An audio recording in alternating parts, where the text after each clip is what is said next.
तो हेलो बच्चों, स्वागत है मेरे YouTube चैनल पर। आज हम फिर से सीखने वाले हैं कि वर्गमूल के प्रश्न को कैसे आसानी से सॉल्व किया जा सकता है। ये पार्ट 3 है दोस्तों।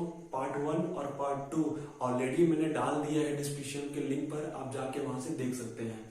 तो चलिए दोस्तों, सीखते हैं आज के प्रश्न को।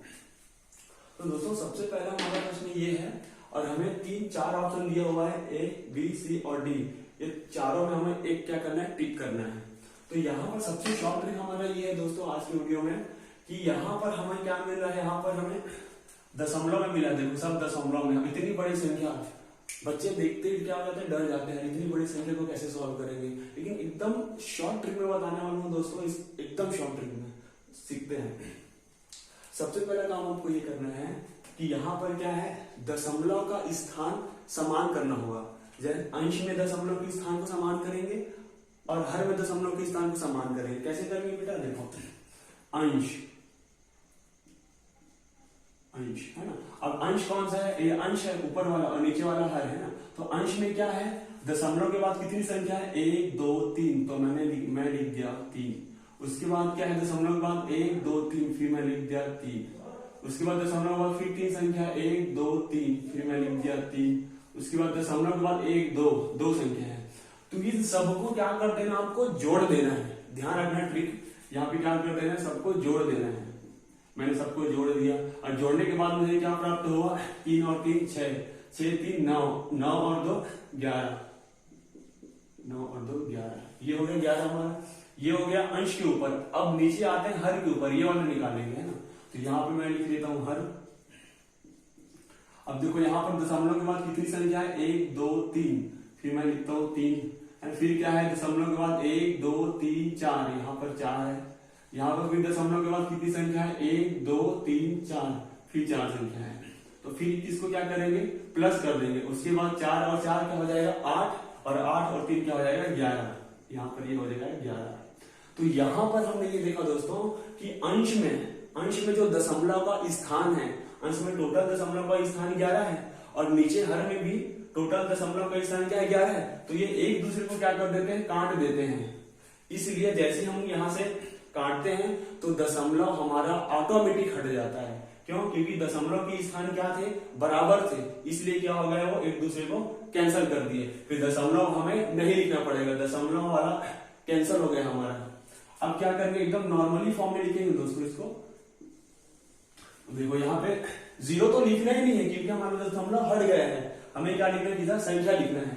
अब क्या है, यहाँ पर ऊपर 9 गुणित, उसके बाद 36 गुणित 16 गुणित यहाँ पे 8।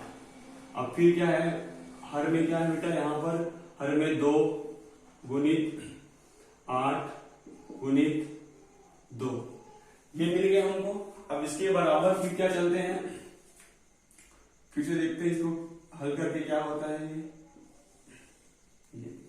अब यहाँ पर देखो दोस्तों, बड़े ध्यान से देखना यहाँ पर क्या हो रहा है। यहाँ पर ये 8 और 8 कैंसिल हो जाएगा है। पहले 8 और 8 को काट दिए, उसके बाद क्या होगा, यहाँ पर 9 गुणित 36 गुणित 16 है ना, 8 कट गया और नीचे में क्या बचा हमारा, 2 का गुना 2 से होगा तो 4। उसके बाद क्या है दोस्तों, 4 हो गया। उसके बाद क्या है, ये नीचे में 4 बचा हमारा, तो ये क्या होगा, 4 एकम 4, 4 चौक 16। उसके बाद क्या बच गया, 9 गुणित 36 गुणित 4, ये हमारा मिल गया। अब देखो यहाँ पर क्या खेल में, यहाँ पे बता दूं इधर। अब ये क्या होगा दोस्तों, आपको पता है 9 का स्क्वायर कौन होता है, 3 है ना। 36 का स्क्वायर 6 और 4 का स्क्वायर 2, मतलब 9 36 और 4, ये 3 जो अंक दिखाई दे रहे हैं आपको, इन तीनों का क्या होता है, हमारा वर्गमूल होता है ना। 9 का वर्गमूल क्या होगा, यहाँ पर 9 का वर्गमूल हो जाएगा हमारा, 9 का वर्गमूल हो जाएगा 3, 36 का वर्गमूल हो जाएगा हमारा 6 और 4 का वर्गमूल हो जाएगा हमारा 2। तो यहाँ पर क्या होगा दोस्तों, हमारा 3 का गुना 6 से करोगे तो क्या हो जाएगा, 3 6 18 और 18 दूनी क्या हो जाएगा हमारा 36। तो हमारा ये आंसर आ गया 36। तो हमारे बी नंबर करेक्ट आंसर है दोस्तों, B number it is the correct answer. तो दोस्तों आपको समझाने के लिए मैं थोड़ा सा समय लिया हूं ताकि आप बेसिक से इसको समझ सकें। नहीं तो इसको मैं शॉर्ट में भी बना सकता था, आपके समझने के लिए मैं एकदम बेसिक से इस चीज को एक्सप्लेन किया हूं। अब चलिए दोस्तों, आपके प्रैक्टिस के लिए मैं सेकेंड क्वेश्चन यहाँ पे उतारता हूं। तो दोस्तों मैंने फाइनली क्वेश्चन लिख लिया है। अब ये वाले क्वेश्चन को हम सॉल्व करेंगे और यहाँ पर A B C D जो ऑप्शन दिया है उसमें एक टिक करके दिखाएंगे। अब सबसे पहले क्या करेंगे दोस्तों, हम लोग दशमलव का स्थान देखेंगे। दशमलव का स्थान अंश में देखेंगे और हर में देखेंगे। तो अंश में दशमलव का स्थान क्या है, अंश में दशमलव का स्थान हमारा क्या है, 3 है। और हर में हमारा दशमलव का स्थान 1 2 3 4 5 है। तो नीचे 5 है, मतलब इनमें क्या है, डिफरेंस है। अभी इसमें क्या है, डिफरेंस है। तो दोनों को क्या करना पड़ेगा, मुझे समान करना पड़ेगा, उसके दशमलव के स्थान को समान करना पड़ेगा। तब मैं क्या करूंगा दोस्तों यहाँ पर, तब इसके नेक्स्ट स्टेप हम लिखेंगे यहाँ पर कि 0.289। देखो यहाँ पर क्या है, हर में 1 2 3 4 5, दशमलव के बाद 5 संख्या है। तो हम भी इसमें क्या लगा देंगे, 2 0 लगा देंगे, फिर हमारा दशमलव के बाद 5 संख्या बन जाएगा, 1 2 3 4 5। और नीचे में क्या है हमारा दशमलव 0 0 121। अब यहां पर देखो दोस्तों, यहां पर क्या है हमारा अंश में, अब देखो यहां पर अंश में दशमलव का स्थान क्या है, 5 है। 1 2 3 4 5, तो मैं सीधे क्या लिख दिया, 5। उसके बाद हर में क्या है, हर में दशमलव का स्थान क्या है, 5 है। 1 2 3 4 5, ये 5। अब जब हर अंश और हर के दशमलव का स्थान जब समान हो जाता है तो एक दूसरे को काट देते हैं, फिर हमारा जो दशमलव है वो ऑटोमेटिक हट जाता है। तब हमारा दशमलव क्या हो गया, हट गया। अब हटने के बाद क्या लिखेंगे हम, 28900 28,900। उसके बाद नीचे में क्या है, 0 0 को तो लिखना नहीं है, तो यहाँ पर क्या लिखेंगे हम, 121। 28,900 का वर्गमूल होता है दोस्तों 170 और 121 का वर्गमूल तो आप सबको पता है कि इसका वर्गमूल क्या होता है, 11 होता है। तो यहाँ पर हमारा क्या आ गया, 170/11। तो यहाँ पर दोस्तों हमारा 170/11 आ गया। हमारा ए नंबर करेक्ट हो गया है। यहाँ पर हमारा ए नंबर करेक्ट हो गया है। यहाँ पर हमारा ए नंबर क्या आ जाएगा, 170/11। तो देखो दोस्तों, ऐसे दशमलव वाले प्रश्न को आप आसानी से इसी ट्रिक से करना आप लोग, बहुत ही सरल, आपको बहुत सरल लगेगा। अब क्या करेंगे दोस्तों, देखो यहाँ पर मैंने डायरेक्ट निकाला है दोस्तों, यहाँ पर 28,900 का डायरेक्ट निकाला। कैसे निकाले मैंने लिख लिया 28,900 है ना। अभी 2 संख्या लेता हूँ, जब वर्ग निकालते तो आप लोग को पता है, तो इसका क्या हो गया, 0। उसके बाद यहाँ पर क्या है, 289 है। तो 289 का वर्गमूल होता है 17। तो यहाँ पे मैंने लिख दिया सीधा 17 और हमारा निकल के क्या आ गया, 170। इसका वर्गमूल क्या हो गया, 170 और 121 का वर्गमूल हो गया 11। इस तरह से हमारा ए नंबर क्या हो गया, करेक्ट हो गया। अब फिर से दोस्तों बढ़ते हैं तीसरे क्वेश्चन की ओर। तो दोस्तों मैंने फाइनली क्वेश्चन को उतार लिया है। अब यहाँ पर हमें फिर 4 ऑप्शन दिए हुआ है, A B C और D। अब फिर से इसको सॉल्व करते हैं दोस्तों। ये थोड़ा सा अलग बनेगा। इसको क्या करेंगे हम लोग, दशमलव को किस में बदल देंगे, हम भिन्न में बदल देंगे। तो दशमलव को भिन्न में कैसे बदलते हैं, जैसे कि कहीं आप ट्रैवल करते हैं तो कभी देखे होंगे 0.5 किलोमीटर है, ऐसा कुछ लिखा रहता है, आपने कभी एग्ज्यूम किया होगा 0.5 किलोमीटर।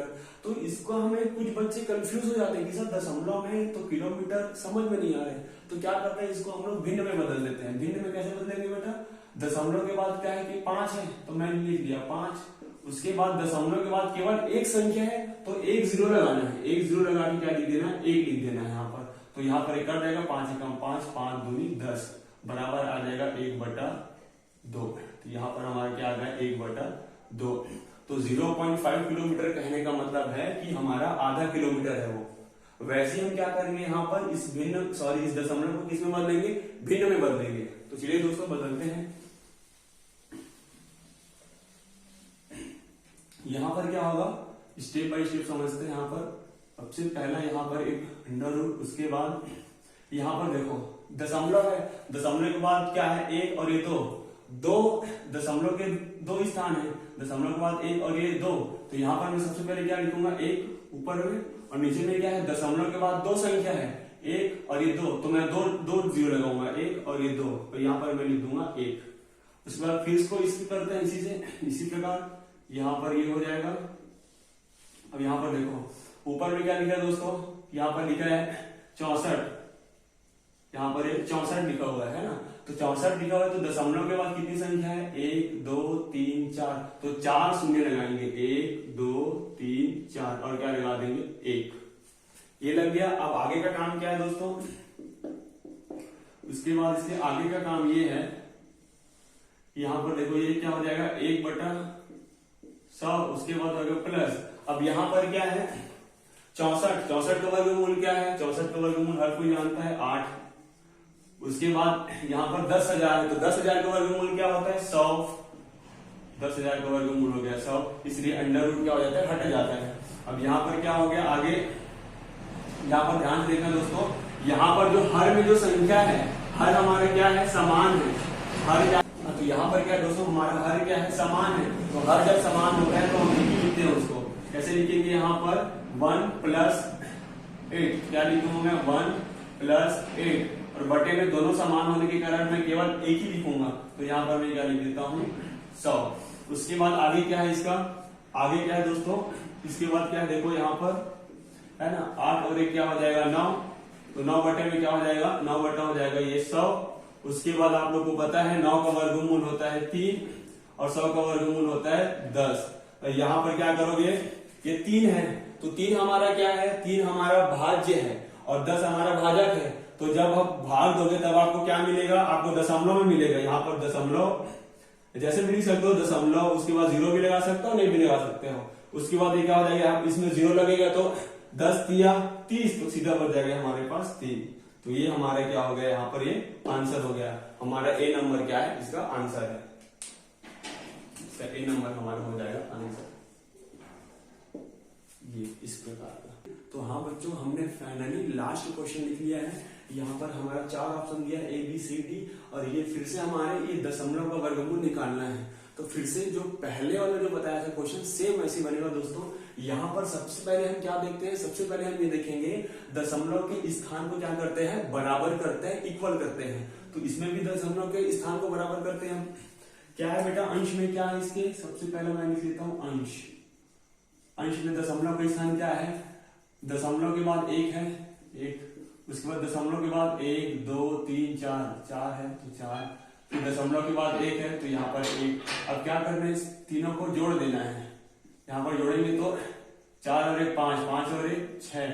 उसके बाद हर, यहाँ पर हर में चले जाएंगे, हर में क्या है दशमलव के बाद 4 संख्या है तो 4, फिर से दशमलव के बाद 1 संख्या है, फिर दशमलव के बाद 1 संख्या है, फिर इसको क्या करते हैं हम प्लस करते हैं, प्लस करने के बाद जोड़ देंगे, फिर क्या हो जाएगा 4 5 और ये 6। तो दोनों में क्या है 6। इसके कहने का मतलब ये है अंश में दशमलव का स्थान और हर में दशमलव का स्थान क्या है, दोनों समान है। और जब दशमलव में क्या होता है, दशमलव का स्थान समान होने पर दशमलव ऑटोमेटिक हट जाता है। तो दशमलव हमारा हट गया दोस्तों, ये कट जाएगा, तो दशमलव हट जाएगा तो हम क्या लिखेंगे, लिख सकते हैं इसको, दशमलव हटने के बाद हम सीधे लिखेंगे इसको 95 गुणित यहाँ पे हो जाएगा 85, यहाँ पे गुना हो जाएगा 189। उसके बाद बटे में क्या क्या है हमारा, बटे में यहाँ पर 17, उसके बाद है हमारा 19, उसके बाद है हमारा 21। ये अब यहाँ पर देखो दोस्तों, आप लोग को पहाड़ा तो नॉर्मली याद होता ही है ना। तो यहाँ पर क्या होगा 17 कम 17, 17 पंचे 85, पंचे 85 तो 5, उसके बाद 19 पंचे 95, उसके बाद क्या है 21 नियम क्या हो जाता है 189 है ना। उसके बाद क्या हो जाएगा, यहाँ पर लिख देंगे क्या क्या बचा, ऊपर में 5, उसके बाद फिर 5, उसके बाद बच गया 9, ये मैंने लिख दिया 9। अब इधर समझाता हूं मैं, यहाँ पर क्या है दोस्तों, वो जोड़ी बना के उसको हटा देगा कुल मिला के, है ना। तो मैं आप लोगों को बेसिक से समझा रहा हूँ।